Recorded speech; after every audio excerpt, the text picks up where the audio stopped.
এক ভাইয়ের প্রশ্ন হলো, টাকা পয়সা আছে, ঋণও আছে, এখন তিনি কি হজে যেতে পারবেন? টাকা পয়সা আছে, ঋণও আছে, হজে যেতে পারবেন? তার কাছে টাকা আছে এতটা যেটাতে ঋণ পরিশোধ করতে পারবে। ঋণ হচ্ছে দুই রকমের। একটা হচ্ছে যে ঋণ পরিশোধের সময় ঘনিয়ে এসেছে, অর্থাৎ যেই ব্যক্তি সময় মেয়াদ বেঁধে দিয়েছে, তার মেয়াদ পৌঁছে গেছে। 1 বছরের জন্য টাকাটা দিয়েছি, 1 বছর হয়ে গেছে, টাকা দিতে হবে। 3 মাসের জন্য টাকা চাইছে, বা চাক আর না চাক তার সাথে চুক্তি আছে 3 মাসের মধ্যে দিয়ে দিতে হবে এই হজের আগে, তাহলে আগে ঋণ পরিশোধ করবেন। কিন্তু যদি দেখা যায় যে না, আমি 2 বছরের জন্য টাকা নিয়ে রেখেছি, প্রিয়জন আত্মীয় স্বজন অনেকে আছে, 2-3 বছর রাখো, অসুবিধা নেই, ভাই হজ করতে যেতে পারবো, তুমি তো টাকা পাবে, বলছে হজ করে আসো, অসুবিধা নেই, পরে দিও।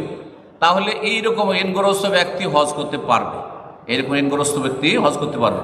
কিন্তু যদি ঋণদাতা বলে ভাই টাকাটা দেন, অথবা টাকা দেওয়ার সময় চলে এসছে, 1 বছর কথা, 1 বছর হয়ে গেছে, তাহলে আগে ঋণ পরিশোধ করা ফরজ। কারণ শহীদকে আল্লাহ মাফ করবে না ঋণের বোঝা নিয়ে মারা গেলে। নবী সাল্লাল্লাহু আলাইহি ওয়াসাল্লামের হাদিস, ইউগফারু লিশ-শাহীদি কুল্লু যামবিন ইল্লা আদ-দাইন, শহীদের সমস্ত গুনাহ আল্লাহ মাফ করবেন, ঋণের গুনাহ মাফ করবেন, ঋণের বোঝা নিয়ে আল্লাহর কাছে চলে গেলে। যদি আপনার ঋণ পরিশোধ আপনার স্ত্রী না করে, আপনার ছেলেরাও না করে, আপনার বাবা মা না করে, তাহলে কি হবে অবস্থাটা? এই জন্য নিজের ঋণ নিজে পরিশোধ করে যান। আল্লাহ হেদায়েত দান করে সব লোকদেরকে যারা ঋণ নিচ্ছেন আর দিচ্ছেন না। জি, কঠিন অবস্থা।